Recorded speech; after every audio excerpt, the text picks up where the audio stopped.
ये टेंस को फॉलो कर रहा है और प्रेजेंट इंडेफिनिट टेंस को फॉलो कर रहा है तो ता है ती है में अर्थ निकालेंगे तो हो जाएगा कि उसे पढ़ने की जरूरत होती है। और ये आपका है मॉडल, तो ता है ती है से अर्थ नहीं निकालेंगे तो इसका मतलब होगा उसे पढ़ने की जरूरत है। जय हिंद, जय भारत। आज हम आपको डिस्कस करेंगे मार्जिनल मॉडल के बारे में। कल की जो क्लास थी उसमें भी हमने मॉडल्स के बारे में डीपली चर्चा किया था, लेकिन मार्जिनल मॉडल्स जो 4 होते हैं उनको हमने छोड़ दिया था, उसको बोला था कि सेपरेट क्लास इसका देंगे हम आपको। तो देखो, मार्जिनल का मतलब होता है अत्यल्प। अत्यल्प का मतलब बहुत कम भाग। अगर कैन है ना तो कैन 100% मॉडल है अपने आप में, लेकिन 4 ऐसे मॉडल होते हैं जो 100% मॉडल ना होकर के कुछ और भी होते हैं। इसका रीजन आपको समझाते हैं। वैसे पहला आपका नीड है, दूसरा डेयर है, तीसरा ऑट टू है और चौथा जो है आपका यूज्ड टू है। यानी ये 4 ऐसे मॉडल हैं जिनको अत्यल्प मॉडल कहा जाता है, यानी मार्जिनल मॉडल्स के नाम से जानते हैं और इनसे ही क्वेश्चन ज्यादा बनते हैं, लेकिन इनको समझना जरूरी है। जैसे देखो, आपका जो शुड है ना, शुड को हम मॉडल कहते हैं, तो ये 100% मॉडल है, ये दूसरा कुछ और नहीं बनेगा। लेकिन जो नीड है या फिर डेयर है, ये हेल्पिंग वर्ब के अलावा कुछ और बन जाते हैं, मतलब मेन वर्ब का भी काम कर देते हैं। लेकिन आप कहोगे कि सर अगर ये मेन वर्ब का काम करते हैं तो इनको क्यों नहीं प्राइमरी ऑक्सिलरी कह देते हैं। जैसा पिछले क्लास में हमने बताया था कि जो हेल्पिंग वर्ब और मेन वर्ब दोनों का काम कर दे उसे ही हम क्या कहते हैं, प्राइमरी ऑक्सिलरी कहते हैं। जैसे is, are, am, was, were, has, have, had, do, did और डज, इनका यूज इन दोनों में करते हैं, मतलब ये हेल्पिंग वर्ब मेन वर्ब दोनों बनते हैं। लेकिन नीड भी बनता है हेल्पिंग वर्ब मेन वर्ब, फिर इसको प्राइमरी ऑक्सिलरी क्यों नहीं कहते हैं, मार्जिनल मॉडल क्यों कहते हैं, तो ध्यान से समझना इस चीज को। देखो, जहां डू है ना, डू, यहां हम कभी कभी डज भी लगा देते हैं। डज आपका 5th फॉर्म हो गया, डू आपका 1st फॉर्म हो गया। कहीं कहीं हम क्या डूइंग भी यूज कर लेते हैं, डूइंग भी हम यूज कर लेते हैं बड़े आराम से। उसके बाद से हम डन भी यूज कर लेते हैं। लेकिन जो नीड एक ऐसा वर्ड है ना, जो कहीं नीडिंग आपने नहीं देखा होगा, कभी भी देख लेना, कहीं एक वर्ड नीडिंग यूज नहीं होती है। कि जैसे आई एम नीडिंग, मुझे नीड हो रही है, ऐसा कभी वर्ड ये यूज नहीं होता है। तो जो नीड है ना वो 100% मेन वर्ब भी नहीं बनता है, मतलब 5 फॉर्म में यूज नहीं होता है, इसीलिए इसको हम मॉडल के सेक्टर में रखते हैं। तो अब आप समझ गए होंगे कि जैसे नीड का नीडिंग नहीं होता है, उस तरह से डेयर का डेयरिंग भी नहीं होता है ना। डेयर डेयर्ड होता है, डेयर्स होता है, बट डेयरिंग नहीं कहीं यूज होता है। लेकिन अब ये ऑट टू और जो यूज टू है ना, इनको हम बाद में इसलिए बताने की बात बोले हैं कि इनके साथ इन्फिनिटिव रूप लगा होता है। देखो, टू लगा होता है इनके साथ, तो इनका माजरा कुछ और है, इनको हम अगली क्लास में समझेंगे। अभी समझो कि नीड और डेयर मेन वर्ब के रूप में 5 फॉर्म में यूज नहीं होते हैं, तो उधर भी पूरा पूरा नहीं यूज हुए, और हेल्पिंग वर्ब के रूप में भी 100% नहीं होते हैं, तो इसलिए इनको मार्जिनल कहते हैं। यानी ये मॉडल तो है लेकिन अत्यल्प है, कुछ ही % यूज में ये हेल्पिंग वर्ब बन के आता है, वरना ज्यादातर यूज में ये मेन वर्ब बन के आता है। आपको क्या समझना है वो सबसे इंपॉर्टेंट है। आपको बस ये समझना है ना कि जब ये हेल्पिंग वर्ब बन के आता है तब कैसे बिहेव करता है, और जब ये मेन वर्ब बन के आता है तब कैसे बिहेव करता है। इस चीज को अगर समझ जाओगे ना तो नीड के साथ साथ डेयर भी समझ जाओगे। इसमें आपको टेंस का रूल अप्लाई करना पड़ेगा। देखो, हम आपको समझा रहे हैं। अभी मान लो हमने लिख दिया आई कैन गो, ये सही है आपके अकॉर्डिंग। हमने यहां लिख दिया ही कैन गो, ये भी सही है आपके अकॉर्डिंग। फिर यहां अगर लिख दिया दे कैन गो, ये भी सही है, तीनों सेंटेंस सही है। ये बताओ, अभी हमने थोड़ी देर पहले बताया कि नीड एंड डेयर हम पढ़ने जा रहे हैं, तो ये मॉडल अपने आप में क्या होती है, एक तो हेल्पिंग वर्ब होती है ना। मॉडल हमेशा क्या होती है, एक हेल्पिंग वर्ब होती है, ये सब जानते हैं। तो यहां नीड हेल्पिंग वर्ब बन के आएगा, तो आपको नीड को हेल्पिंग वर्ब के जैसे बिहेव करना पड़ेगा, वरना ये सेंटेंस गलत हो जाएंगे। तो ये बताओ, नीड हमारा क्या है, एक हेल्पिंग वर्ब है, तो हम अब हेल्पिंग वर्ब के रूप में यूज करते हैं, कैन को हटा देते हैं। कैन भी मॉडल है और आपका नीड और डेयर भी मॉडल है, तो कैन मॉडल की जगह पे नीड को तो सेट कर सकते हैं ना। तो कैन का एक ही रूप है कैन, कैन्स कैनिंग तो होता नहीं है, तो इन तीनों की जगह पे हमें क्या लगाना पड़ेगा, हमें यहां पर नीड लगाना पड़ेगा। ध्यान से समझना, यहां पे नीड लग गया और यहां पे नीड लग गया, तीनों जगह नीड लग गया। अब यहां कंफ्यूजन कहां क्रिएट होता है कि आई नीड गो, आप कहोगे सही है, ये मत भूलना कि आपका क्या है, ये जो पार्ट है ना ये मेन वर्ब है, ये तीनों आपके मेन वर्ब है, गो और गो क्या है, मेन वर्ब है। तो हमें जो चेंजिंग करना होता है तो हम तो मेन वर्ब में करते हैं ना, लेकिन इसको टच नहीं करोगे नीड को। अब ही नीड गो में आपको कंफ्यूजन क्रिएट हो जाएगा कि सर ही नीड्स गो होगा, तो ध्यान से समझना, इसी चीज को हम बताना चाहते हैं। ही और ये नीड हेल्पिंग वर्ब है, हेल्पिंग वर्ब में चेंजिंग नहीं करते हैं क्योंकि मॉडल अनचेंजेबल होता है, जहां कैन वहां कैन सबके साथ। दे के साथ भी नीड लगेगा, वो तो आपको सही लग रहा होगा। मान लो अगर लिख दिया राम नीड प्ले, तो आप कहोगे sir Ram need to play लगा दो, तो टू प्ले जब जैसे लगा दोगे ना तब भी गलत हो जाएगा। अभी वो टेंस का मैटर है, अभी यहां पर ये मैटर जिसका चल रहा है वो मॉडल का है, पहले मॉडल से समझ लेते हैं। तो राम के साथ अगर यहां पे मान लो शुड लगा देते, है ना, राम शुड, अगर ऐसे लगा देते राम शुड, तो शुड राम के लिए भी लगता, दे के लिए भी लगता, आई के लिए भी लगता, सबके लिए शुड लग जाता। तो ये बताओ शुड चेंज नहीं हो रहा है ना, उसी तरह नीड भी तो चेंज नहीं होगा। तो राम नीड प्ले, ये आपका हो गया सब्जेक्ट, ये हो गया हेल्पिंग वर्ब, ये हो गया क्या आपका मेन वर्ब, यही हो गया ना। तो मेन वर्ब अगर बदलना होगा तो मेन वर्ब बदलोगे, और मेन वर्ब मॉडल के केस में कभी चेंज होती ही नहीं है, फर्स्ट फॉर्म ही आता है, इसलिए नीड यहां पर क्या है, नीड हेल्पिंग वर्ब है। एक दो और एग्जांपल देख लो, शायद समझ में आ जाए अच्छे तरीके से। बस आपको ये समझना है ना कि इसका टेंस में यूज कैसे करते हैं और इसका मॉडल के साथ यूज कैसे करते हैं, है बड़ा आसान, थोड़ा दिमाग लगा के समझोगे तो समझ में आ जाएगा। इधर देखो, जैसे मान लो लिख दिया आई मे गो, संभावना बता रहा है आई मे गो, फिर यहां लिख दिया यू मे प्ले, ऐसे लिख दिया। और थर्ड मान लो लिख दिया, यहां पर सी ले लेते हैं, सी मे प्ले।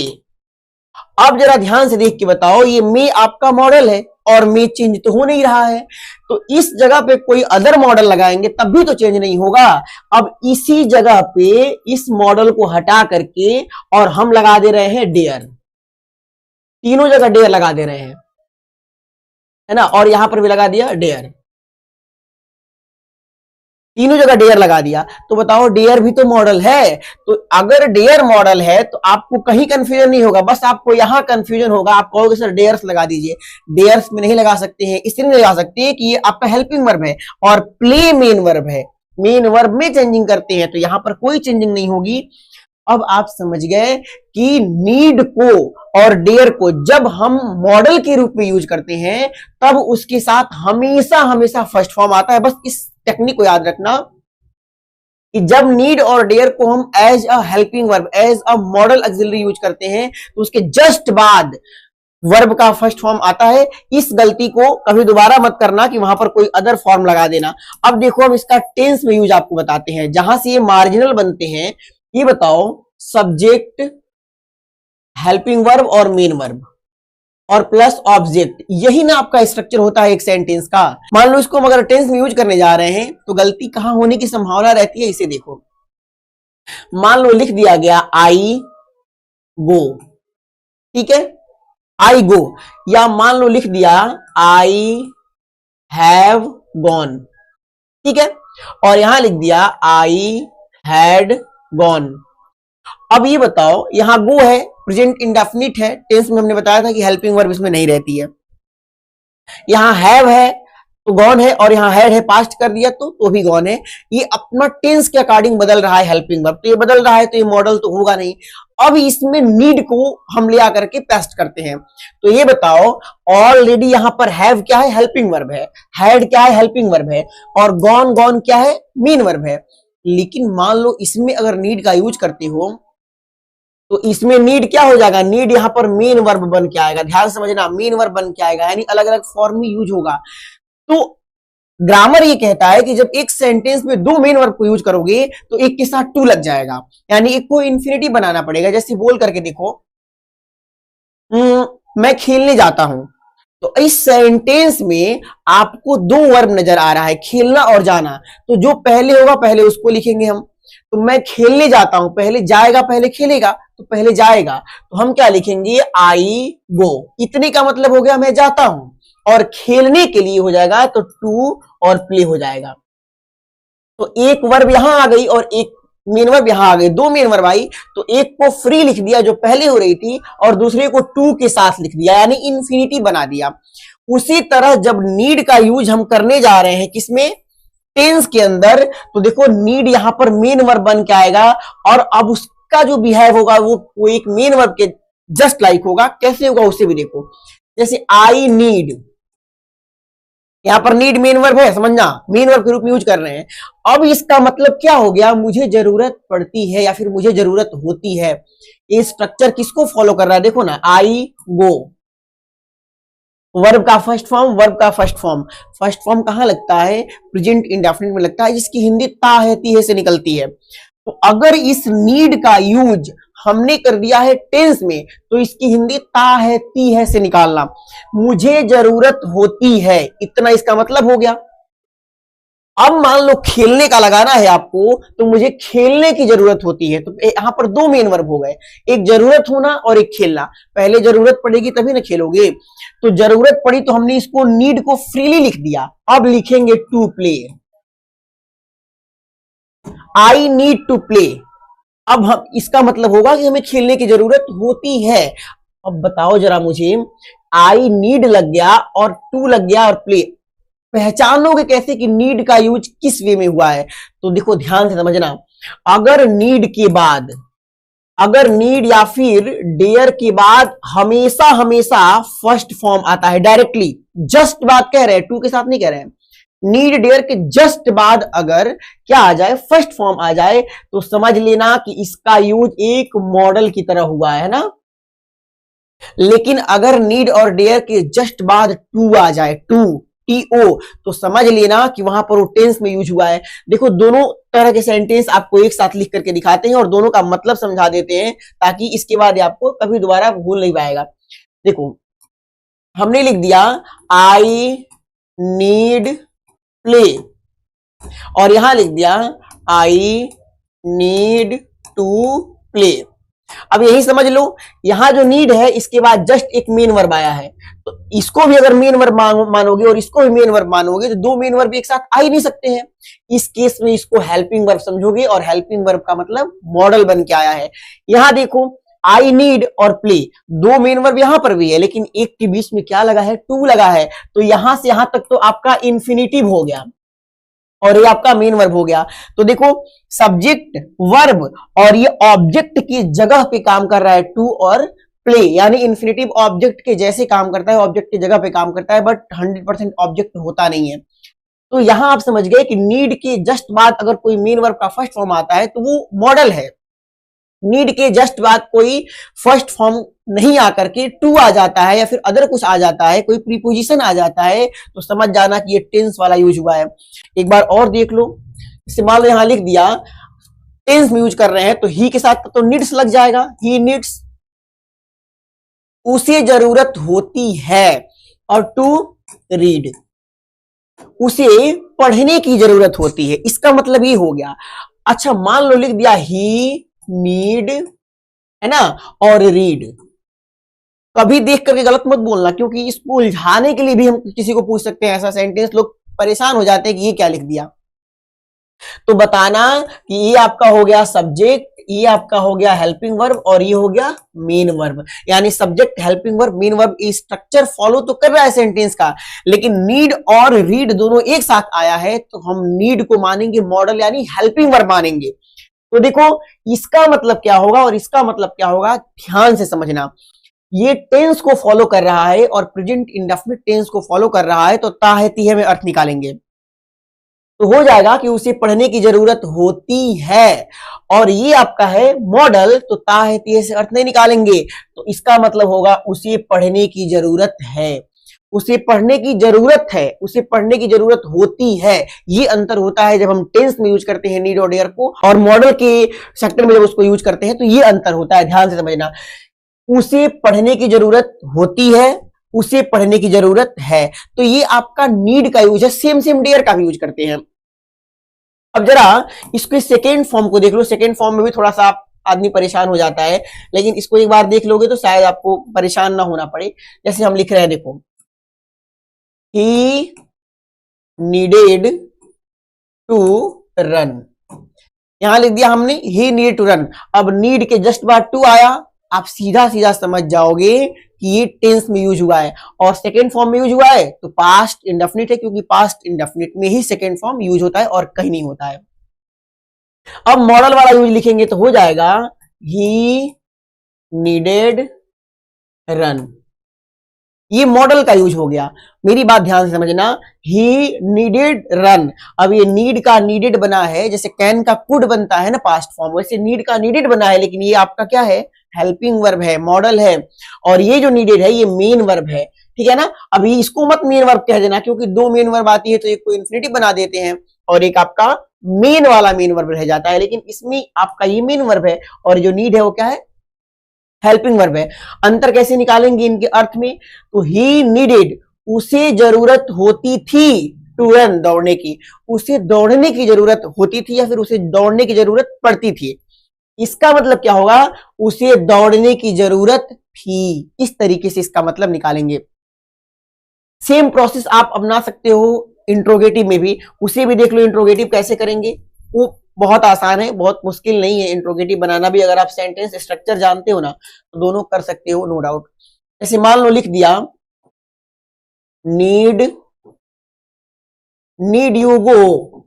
अब अगर आपका दिमाग काम ना करे तो यहां पर सेट करके देखो, नीड की जगह लिख दो कैन और यू की जगह यू लिख दो और गो की जगह, देखो सेट कर गया ना, कैन यू गो। तो कैन भी मॉडल, नीड भी मॉडल। तो यहां पे आप समझ सकते हो कि उसी स्ट्रक्चर में हमने लिखा हुआ है नीड यू गो। इसका मतलब क्या हो जाएगा, नीड आपका हेल्पिंग वर्ब है, क्योंकि देखो helping verb subject main verb object, यही स्ट्रक्चर होता है इंट्रोगेटिव का। यहां अगर इंट्रोगेटिव मार्क लगा हुआ है तो जाहिर सी बात है आगे क्या आया होगा, या तो आई डब्ल्यू आएगा मतलब इंट्रोगेटिव वर्ड, या तो हेल्पिंग वर्ब। तो ये आई डब्ल्यू तो है नहीं, इंट्रोगेटिव वर्ड तो है नहीं, तो ये क्या है अपने आप में आपका एक हेल्पिंग वर्ब है। अब इसके नीचे लिखेंगे हम टेंस में इसका यूज, तो यू के लिए क्या आएगा, do you need to go. ये ऐसे बनेगा, do you need to go, क्या तुम्हें जाने की जरूरत होती है और क्या तुम्हें जाने की जरूरत है। ये आपका क्या हो जाएगा, नीड जब मॉडल के रूप में यूज होगा। तो ऐसे आप इसको बना सकते हो। इसके जगह आप चाहो तो डेयर भी लगा सकते हो, डेयर और नीड का सेम सेम यूज होता है, उसे भी जरा एक देख लो। पहले यूज करते हैं उसको टेंस में, तो बनेगा he dares to steal my pen. ये लिख दिया हमने he dares to steal my pen, और दूसरा लिख दिया he dare steal my pen. दोनों सेंटेंस को जरा ध्यान से देखना। पहला कह रहा है ही डेयर्स, अब सिंपल सी बात है एस लगा है डेयर में तो समझ जाओगे कि टेंस में यूज है, क्योंकि मॉडल में कभी एस तो लगेगा नहीं, और आगे टू भी लगा है तो उससे भी समझ सकते हो, यानी उसे हिम्मत होती है, उसे हिम्मत होती है मेरे पेन को चुराने की। और नीचे क्या है, उसे हिम्मत है, यानी उसमें हिम्मत है मेरे पेन चुराने की, है ना। तो टेंस रहेगा तो टेंस के रूप में यूज करोगे, मॉडल रहेगा तो मॉडल के रूप में उसकी हिंदी यूज करोगे। इसका भी पास्ट फॉर्म देख लो जल्दी से, इसके पास्ट फॉर्म को कैसे यूज करते हैं। जैसे मान लो हमने लिख दिया ही डेयर्ड टू अब्यूज, है ना, और नीचे लिख दिया डेयर्ड अब्यूज। जैसे कैन का कुड बनता है, नीड का नीडेड बना, वैसे डेयर का डेयर्ड हो जाता है पास्ट फॉर्म। तो ऊपर वाले का मतलब होगा उसे गाली देने की हिम्मत होती थी या साहस, वह गाली देने की साहस करता था में लेके चले गए, या फिर गाली देने की साहस किया, ऐसे ही बोल सकते हो। लेकिन नीचे वाला जो है वो आपका क्या है, डेयर और अब्यूज, देखने में दोनों मेन वर्ब लग रहा है, तो पहला वाला क्या बन जाएगा, हेल्पिंग वर्ब बन जाएगा। इस केस में इसका मतलब हो जाएगा कि उसे गाली देने की हिम्मत थी। आप सेम सेम यूज इसका कैसे कर सकते हो, इंट्रोगेटिव में भी कर सकते हो, उसे भी जरा देख लो। इंट्रोगेटिव में कैसे करेंगे, पहले यूज करते हैं मॉडल के रूप में, तो क्या हो जाएगा, यू डेयर यू अब्यूज, क्या तुम्हें गाली देने की हिम्मत थी। इसका टेंस में यूज देखेंगे तो आगे डिड आ जाएगा, तो क्या हो जाएगा, did did you dare to abuse, question mark. क्या तुम में गाली देने की हिम्मत होती थी, क्या तुम गाली देने का साहस करते थे। इस तरीके से नीड और डेयर का यूज आप समझ गए कि कैसे मॉडल और कैसे मेन वर्ब मेन का यूज करते हैं। इनका यूज आप टेंस में भी कर सकते हो, इनका यूज चाहो तो फ्रीली मॉडल के रूप में भी कर सकते हो। एक बार और समझ लो, अगर आपसे कोई पूछता है कि आखिर ये नीड क्यों मार्जिनल मॉडल होता है, तो आप बताओगे कि हेल्पिंग वर्ब भी होता है, मेन वर्ब भी होता है। तो हेल्पिंग वर्ब भी पूरा नहीं होता है और मेन वर्ब भी पूरा नहीं होता है, आधा आधा होता है। और मेन वर्ब में भी फोर्थ फॉर्म को यूज नहीं करता है, इसीलिए इसको मार्जिनल मॉडल बोलते हैं, प्राइमरी ऑक्सिलरी नहीं बोलते हैं। प्राइमरी ऑक्सिलरी में जो शब्द यूज होते हैं वो होंगे तो 100% मेन वर्ब होंगे और होंगे तो 100% हेल्पिंग वर्ब होंगे, तो वो एक सेक्टर में चले जाते हैं, इसलिए उनको प्राइमरी ऑक्सिलरी कहते हैं। ये मॉडल ऑक्सिलरी में मार्जिनल इसलिए होते हैं कि ये 100% दोनों में से कोई नहीं होते हैं। इस बात को जरा ध्यान से समझना। ये आपका नीड और डेयर का यूज था, अच्छे से समझना। और इसके बाद हम आपको बताएंगे विल, शैल, यूज्ड टू और ऑट टू। तो आज के लिए इतना ही। जय हिंद, जय भारत।